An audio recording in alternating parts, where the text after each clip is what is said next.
Bom dia a todos. Hoje daremos continuidade ao estudo do capítulo 16, Alienados Mentais, do livro No Mundo Maior, psicografado pelo Franciscano Xavier, editado pelo Espírito André Luiz. A gente só dando uma relembrada, uma recapitulada aqui. A semana passada o Tarcísio fez a primeira parte, trouxe para nós a definição do que seriam os alienados, Então é bem interessante, quem não assistiu, vai lá, assiste, para poder ter um entendimento mais completo do capítulo, Só um breve resumo, O Calderaro e o André Luiz, eles vão até uma instituição consagrada ao recolhimento de alienados mentais, pessoas que estão em tratamento de psiquiatria, e eles então começam a observação, começam a fazer as observações sobre cada caso, Eles estão saindo da ala feminina e entrando então na ala masculina, O Giovanni me trouxe uma pergunta e eu fiquei assim um pouco intrigada, pode ser que talvez outras pessoas também tenham a mesma pergunta, Ele falou, interessante, Porque não só aqui a gente tem a separação da ala masculina e da ala feminina, como no livro No Nosso Lar, eu também estava escutando e vi também que tem a separação, da ala masculina e da ala feminina,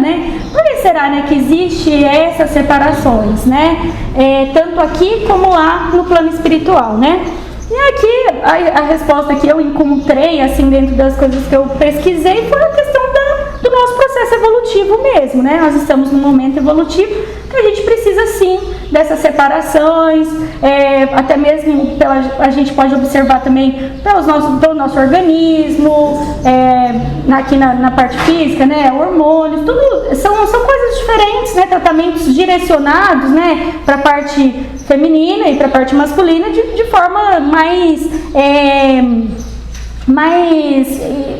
direcionada, digamos assim, É uma dúvida que o Giovanni me levantou e mais ou menos eu entendi que pelo nosso processo evolutivo aqui na Terra, a gente tem sim essa distinção de tratamento, até mesmo pelo nosso conhecimento científico, espiritual, a gente tem sim essas diferenças sim. Nesse ponto dos esclarecimentos, André Luiz vem trazer aqui para nós, penetrávamos extensa varanda no departamento masculino e logo se nos deparou um homem que, de certo, se enquadrava entre os esquizofrênicos absolutos. Rodeavam-no algumas entidades de sombrio aspecto. Semelhava-se o doente a perfeito autômato.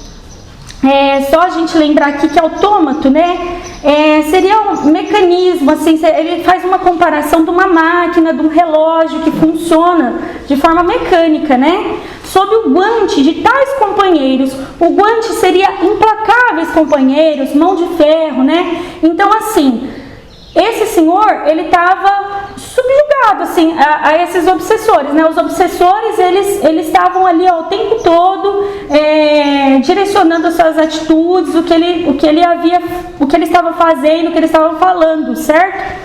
Exibia gestos maquinais e, ao guarda que se aproximava, cauteloso, explicou em tom muito sério: venha, seu João, não tenha receio. Ontem eu era o leão, mas hoje, sabe o senhor o que sou? Ante o enfermeiro hesitante concluiu: hoje sou a bananeira. A gente pode lembrar aí do processo de subjugação, No livro dos médiuns ele vem trazer para nós a definição da subjugação, e ele fala que a subjugação anula a vontade da pessoa, fazendo agir de acordo com a vontade do obsessor. Então, esse senhor está praticamente num processo de subjugação, em que ele já não consegue mais expressar a sua própria vontade, aquilo que ele quer expressar em termos de sentimento e palavras. Então, mesmo que ele se encontre numa situação ridicularizada, ele não consegue expressar a sua vontade, o seu raciocínio, os seus pensamentos. Encontraria eu, sem dúvida, no caso, excelente ensejo de enriquecer experiências, porquanto de pronto reconhecer a entrosagem completa entre a vítima e os obsessores que lhe eram invisíveis. O desditoso era arrematado fantoche nas mãos dos algozes tipicamente perversos. Calderaro, porém, não me permitiu interromper a marcha. O processo de desequilíbrio está consumado, informou, e não encontrarias possibilidade de recompor-lhe em serviço rápido as energias mentais centralizadas na região inferior. O infeliz vem sendo objeto de práticas hipnóticas de implacáveis perseguidores. Acha-se exposto a emissões contínuas de forças que o deprimem e enlouquecem.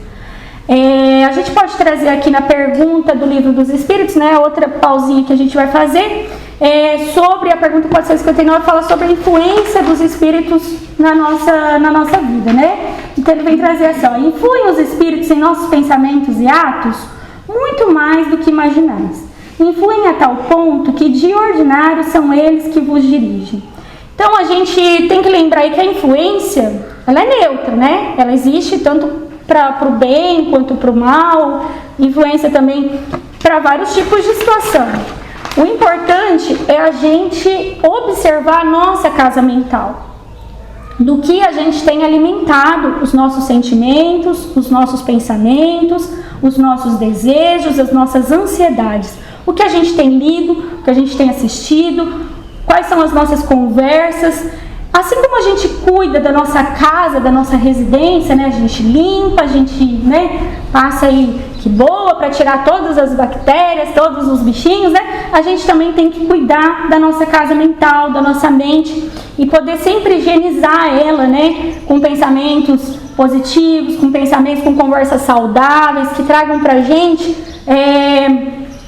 boas influências, né, para que a gente consiga ser acessível, né, aos nossos espíritos protetores que sempre estão de pronto a nos auxiliar. Então, para a gente observar muito bem a nossa casa mental, né? E aí André Luiz, então, né, fica impressionado, né? Céus, exclamei aparvalhado, como socorrê-lo?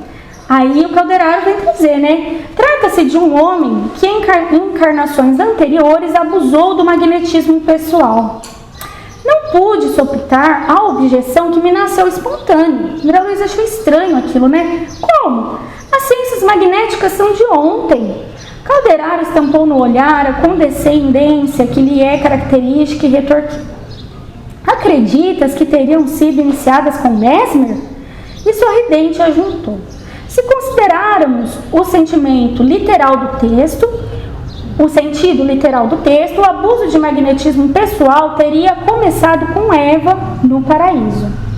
Então aqui só para a gente entender rapidamente quem foi Mesmer, né? Mas assim, de forma muito rasa, tá, gente? Porque não é o intuito, né? Mesmer foi um médico alemão chamado Franz Mesmer. Ele influenciou em 3 áreas, né? Hipnotismo, psicoterapia e espiritismo. Né? Allan Kardec também, né, estudou, se aprofundou em alguns estudos de Mesmer. E ele considerava o seguinte, né? Ele considerava que esse magnetismo animal, né, ele era uma força invisível que poderia ter efeitos físicos e até mesmo propriedades de cura, né? Então, esse Mesmer, ele fez esse estudo, né, esse médico, ele fez esse estudo, e aí então o Calderaro vem trazer sobre o magnetismo, e o André Luiz fala, mas como numa existência passada, né, ele usou o magnetismo, ele entendeu como talvez uma hipnose, alguma coisa assim, né? O que o rapaz teria feito, né?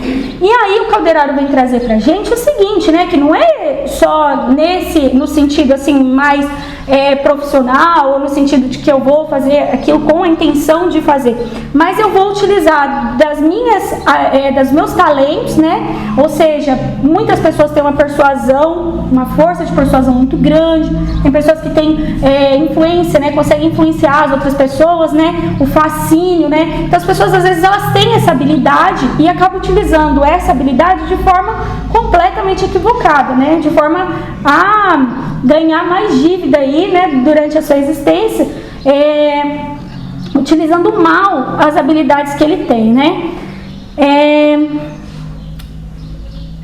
Indicou o enfermo, né? O Calderaro indicou o enfermo e falou assim: em pretérito não muito remoto, nosso imprevidente amigo se excedeu em seu potencial de fascínio, desviando-o para aventuras menos dignas. Várias mulheres lhe sofreram a ação corrosiva, assestaram contra ele incessantes explosões de ódio doentio e corruptor. extravasamentos que o pobre companheiro merecia em consequência da atividade condenável a que se dedicou por muitos anos. Minado pela reação persistente, mingou-lhe o cabedal de resistência. Converteu-se destarte em joguete das forças destrutivas, às quais, a bem dizer, voluntariamente se unira ao abraçar entusiasta a declarada prática do mal. Até quando se demorará em tal atitude, não será possível prever.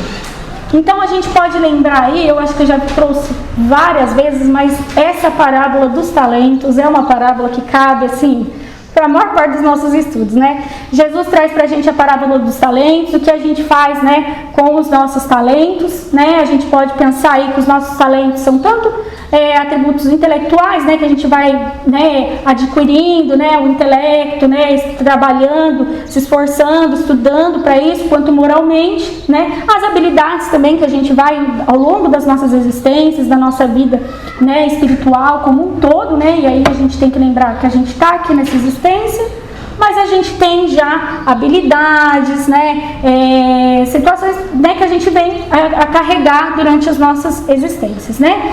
E o rapaz, infelizmente, assim, ele utilizou um talento, né, e aí a gente lembra ali de Mesmer, né, da situação de hipnose, de magnetismo, também lembra ali da situação, esse fascínio acaba sendo um tipo de magnetismo, né, utilizou de má forma, né, de uma forma ruim, né, e os nossos talentos, eles estão aí para serem aproveitados por nós, né, e basta a gente entender como a gente vai utilizar esses nossos talentos, né, para que a gente consiga ali, dentro das nossas relações, né, dentro das nossas existências, poder ter situações positivas, né, utilizar de uma forma correta, de uma forma equilibrada os talentos que a gente tem.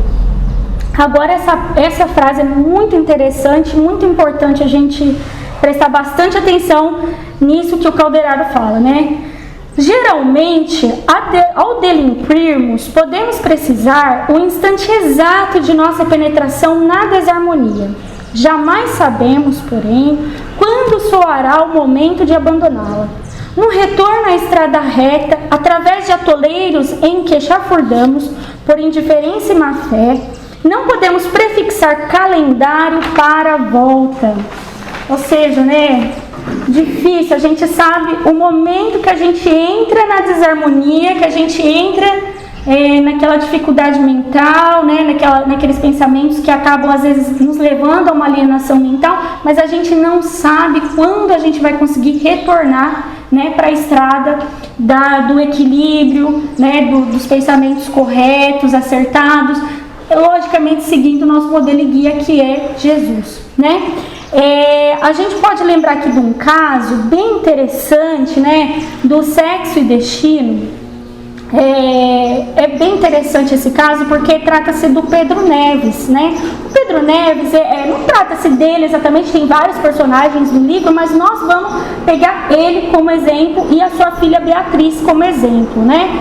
Pedro Neves é um espírito que vem juntamente com André Luiz cuidar das famílias, né? Tanto da família da Beatriz, que é ela, o esposo, o filho, também como da família do Cláudio, que é ele, a esposa e as duas filhas, né?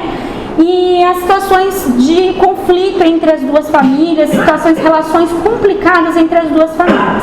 Mas o Pedro Neves, ele é um trabalhador infatigável, lúcido, humilde ali no plano espiritual, mas ele começa a ter um incômodo ali, ele começa a pensar muito na filha, na Beatriz, na situação que ela está tendo, e ele então consegue a possibilidade de vir assistir a Beatriz. A Beatriz está passando por uma situação de doença, né, um processo de desenlace do corpo físico, e ela está ali numa situação, num casamento, né, que ela entende, ela tem uma visão do casamento dela, diferente do que de verdade acaba sendo, né?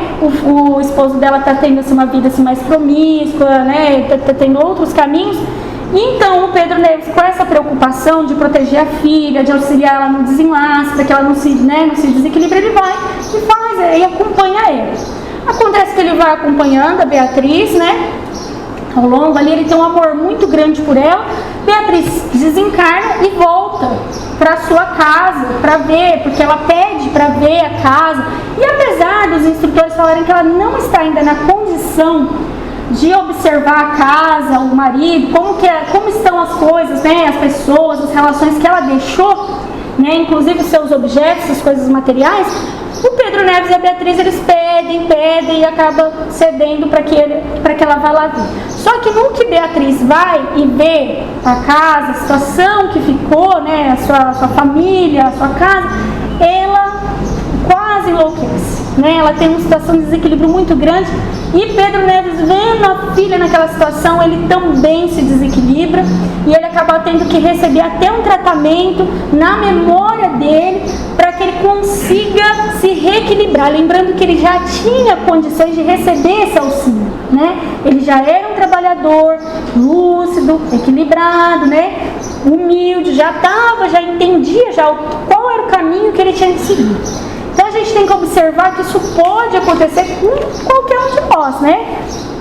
Que essa situação é uma situação que, para que a gente seja sequestrado aí mentalmente, né? Quantas vezes a gente não recebe aí um sequestro, né? Que a gente se pega numa raiva intensa, né? Numa situação de desequilíbrio intenso. E quais situações às vezes a gente acaba se enfiando em termos de briga, ressentimento com as nossas relações, até mesmo com nós mesmos, né? Com desequilíbrio na nossa existência, na nossa vida, né?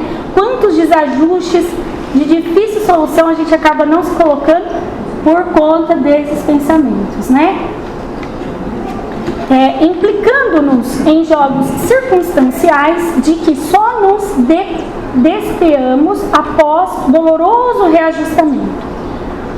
Observando-me a admiração ante a experiência hipnótica que os frios verdugos levavam a efeito, o assistente considerou: não te impressiones. A morte física não modifica de súbito as inteligências voltadas ao mal. Nem o duelo da luz com a sombra se adstringe aos estreitos círculos carnais.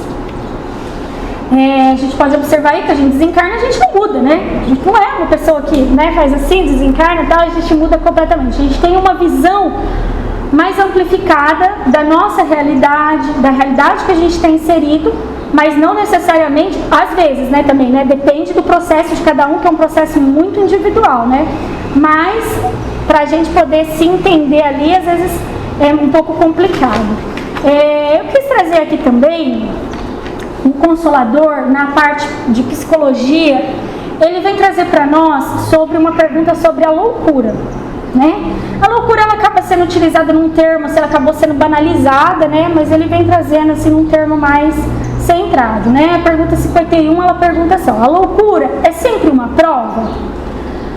E a resposta é a seguinte: o desequilíbrio mental é sempre uma provação difícil e dolorosa.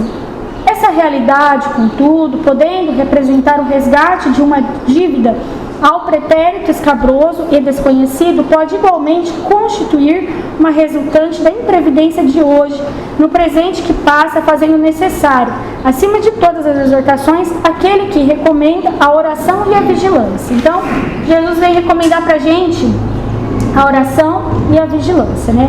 Se a gente pegar esse capítulo aqui e precisasse juntar tudo numa frase, a gente podia colocar assim: orar e vigiar. Pronto, já entendemos já o que é pra gente fazer e ninguém ia cair nessas situações difíceis, né? Aí ele vem agora fazer análise de dois senhores. Então ele fala o seguinte, ó: o tempo elucidou o orientador, indicando-os, acaba sempre por denunciar a nossa posição verdadeira. Quando a criatura não haja feito da existência o sacerdócio de trabalho construtivo que nos cumpre na terra, os fenômenos senes do corpo são mais tristes para a alma, pois, neste caso, o indivíduo já não domina as conveniências forjadas pelo imediatismo humano, patenteando-se-lhe a fixação da mente nos impulsos inferiores. Milhões de irmãos nossos permanecem séculos afora, na fase infantil do entendimento, por não se animarem ao esforço de melhoria própria. Enquanto recebem a transitória cooperação da saúde física relativa das convenções terrenas, das possibilidades financeiras, das variadas impressões passageiras que a existência na crosta planetária oferece aos que passam pela carne, esteiam-se nos títulos de cidadãos que a sociedade lhes confere. Logo, porém, que visitados pelo morbo, pela escassez de recursos ou pela decrepitude, revelam a infância espiritual em que jazem, voltam a ser crianças, não obstante a idade provecta manifestada pelo veículo de ossos, por se haverem excessivamente demorado nos sítios superficiais da vida. A gente pode lembrar então da pergunta do Consolador, né, que já veio ali trazendo para nós que esses senhores, por exemplo, né, que eu entendo na minha interpretação, é que eles acabaram angariando ali essa situação através da própria existência terrena ali, né? Da falta de estudo, de perseverança no bem, de busca da melhora íntima, e acabaram ali, através dos seus títulos, através dos seus recursos financeiros, ficando ali na imaturidade, né? Onde tinha às vezes algumas pessoas, enquanto havia utilidade, né? Havia algumas pessoas ali que escutavam, né? O que eles falavam, e eles ali, vão se enganando naquela situação, achando que está tudo bem. Quando chega numa situação onde eles acabam, né, sendo despidos ali de todos os títulos, recursos financeiros, saúde física, acaba aparecendo justamente o que eles são verdadeiramente. Às vezes eles acabam ali, né, se atrapalhando ali durante a existência, não lembrando do nosso propósito aqui, que é a nossa melhora íntima, né? Que é a nossa busca pela melhora íntima, né? Nós estamos aqui para isso, né? E acabam se perdendo ali na situação de ter mais recursos e não buscando ter uma maturidade espiritual, não buscando uma moral, né? Buscando melhorar os seus costumes, os seus hábitos, os seus pensamentos, né? Então acaba que durante uma existência, às vezes a pessoa se envereda às vezes para esse caminho por falta de maturidade e busca pelo recurso maior, pelo recurso moral, pelo progresso, né? A exposição não podia ser mais lógica. Todavia, examinando aquele vasto ambiente onde tantos loucos de ambos os sexos modorravam distantes do realismo do mundo, sem a mais leve perspectiva de desencarnação próxima, pensei nas criaturas que já nascem imperfeitas e perturbadas, nas crianças atrasadas e nos moços em luta com a demência juvenil, nas fobias sem número que amofinam pessoas respeitáveis e prestativas.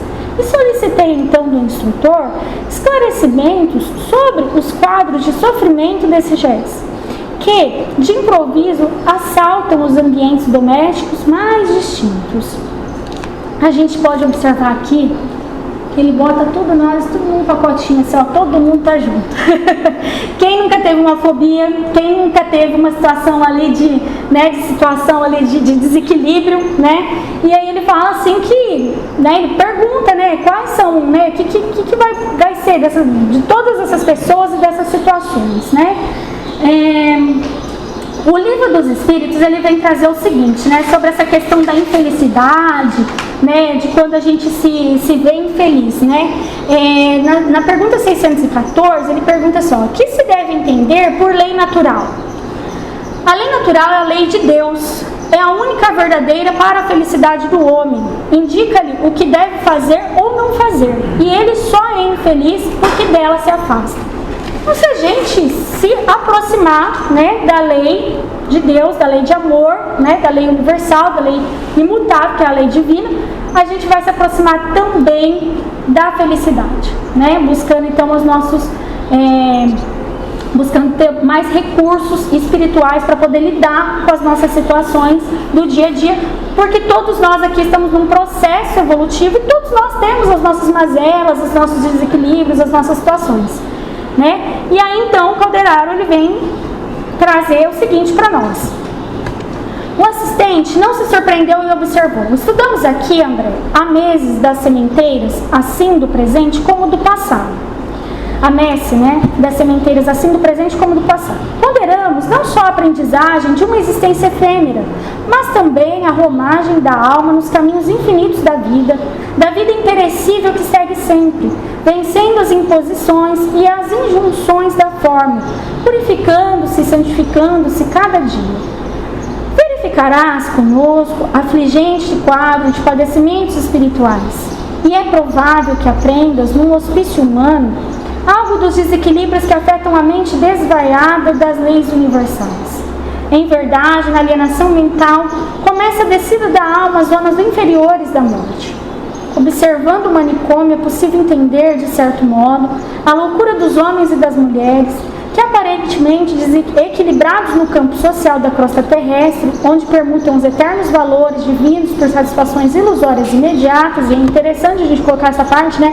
Onde permutam os eternos valores divinos das satisfações ilusórias imediatas, né? Eles trocam, né, o valor divino, né, que é a proximidade com a lei divina, né, os preceitos que Jesus veio nos trazer pelas circunstâncias pueris, pela adquirir bens materiais. Não que seja errado, mas o foco da vida dessa pessoa se torna isso, né, o foco acaba sendo esse, né.